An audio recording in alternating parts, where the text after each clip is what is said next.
नमस्कार. दिवे घाटामध्ये भाविक माझ्यासोबत आहेत. दादा काय सांगाल, आपलं नाव आणि आपण कुठून आलात? आम्ही मेहकर तालुका जिल्हा बुलढाणा. आम्ही मेहकरून इथं आलेलो आहे दिवे घाटात पालखी पाहण्यासाठी. आम्ही पालखीचं दर्शन घेण्यासाठी या ठिकाणी थांबलेलो आहे. सकाळी 9 वाजल्यापासून आता 5 वाजले, तोपर्यंत आमचं दर्शन काही झालेलं नाही. तर पालखी आले की दर्शन होण्याची इच्छा आहे. तुम्ही सकाळी 9 ते आता 5 वाजले, तरी भाविकांचा जोश कशा प्रकारचा? जोश तर कमी झालेलाच नाही, उलटा उत्साह वाढलेला आहे. काय सांगाल, दिवे घाट अतिशय वेडीवाकडे वळण तोडून भाविक झेंडेवाडीकडे किंवा सासवडकर मार्गस्थ होतात. सकाळपासून तुम्हाला कसं वाटलं किंवा? आम्हाला एकदम ऊर्जा वाटली की भाविक इतके कसे आणि इतकी ऊर्जा कसून माऊलीच्या कृपेने आली त्यांच्या अंगात. ही कृपा अशीच राहू दे. असाच या माऊलीच्या पालखीचा असा सोहळा दरवर्षी आम्हाला अनुभव दे. तुम्ही किती वर्षापासून वारी करत आहात? नाही, आम्ही वारी नाही, आम्ही दिंडी संघ येतो फक्त पाहण्यासाठी दरवर्षी. 3 वर्ष झाले या वारीला. सागर, हे दादा यांचं असं म्हणणं आहे की आम्ही 3 वर्षापासून फक्त वारी पाहण्यासाठी किंवा दिवे घाटाचा क्षण पाहण्यासाठी येत असतो. माझ्यासोबत ताई आहेत. ताई काय सांगाल, आपलं नाव सांगा. सिंधू सांगाडे, मेहकर तालुका मेहकर जिल्हा बुलढाणा. आम्ही म्हणजे पालखीचा उत्साह पाहण्यासाठी आणि माऊलीच्या दर्शनासाठी सुद्धा आम्ही दरवर्षी येत असतो. आता आमचे 4थे वर्ष आहे. घाटामध्येच आम्ही मुद्दाम हा सोहळा पाहण्यासाठी थांबलेलो आहे सकाळी 9 वाजेपासून.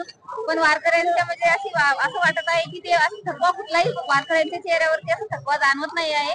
उलट उत्साह वातावरण वाटत आहे त्यांच्यामध्ये आणि आम्हाला पण म्हणजे असं खूप छान वाटत आहे. सकाळपासून तुम्ही या ठिकाणी थांबून आहात. भाविकांचा उत्साह कशा प्रकारे जाणवला तुम्हाला?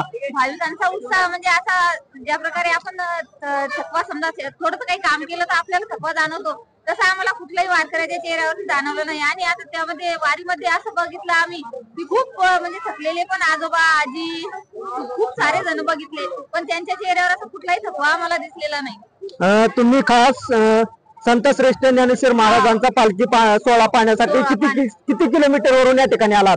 आम्ही जवळपास आता 400-450 किलोमीटर वरून आलेलो. सागर, नक्कीच हे दादा आणि वहिनी 450 किलोमीटर वरून संत श्रेष्ठ ज्ञानेश्वर महाराजांचा पालखी सोहळा पाहण्यासाठी खास दिवे घाटामध्ये 4 वर्षापासून येत आहात. आणि माझ्या पाठीमागे पाहू शकता आपण, लाखो भाविक या ठिकाणी वारीचा सोहळा आनंदमय संत श्रेष्ठ ज्ञानेश्वर महाराज की जय या घोषणेने दिवेघाट हा दुमडून गेलेला आहे. धन्यवाद. ताई नमस्ते. आपलं नाव सांगा. संजीवनी अनिल सांगाडे. काय सांगाल, आपण कुठून आलात आणि किती वर्षापासून या ठिकाणी येत आहे? मेहकर पासून आलोय आम्ही आणि 2-3 वर्ष झाले येतो इथं. दिवे घाटाचा अवघड टप्पा म्हणलं तर आळंदी ते पंढरपूर पासून जो सगळ्यात मोठा आणि अवघड टप्पा मानला जातो तो म्हणजे दिवे घाट. या दिवे घाटामध्ये वेडी वाकडी वळण आहेत आणि या ठिकाणी लाखो भाविकांची उपस्थितीमध्ये भाविक या ठिकाणी सासवडकर मार्गस्थ होत असतात. तुम्ही सकाळपासून या ठिकाणी काय सांगाल, तुम्हाला कसा अनुभवला वारीचा सोहळा? आम्हाला खूप छान वाटलं जसं इथे येऊन. आणि आम्ही सकाळपासून आलेलो आहे 9 वाजल्यापासून आणि आतापर्यंत खूप म्हणजे भाविक गेले आणि आनंदाचा प्रसंग म्हटलं येईल. आणि आम्हाला पण भारी वाटत इथं आलो तर. तुम्ही सकाळपासून या ठिकाणी थांबलात.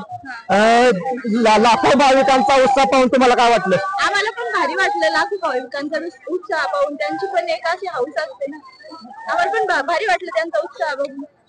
चांगला वाटलं. धन्यवाद. या होत्या बुलढाण्याहून खास संत श्रेष्ठ ज्ञानेश्वर महाराजांचा पालखी सोहळा पाहण्यासाठी दिवे घाटामध्ये दाखल झालेल्या होत्या. धन्यवाद.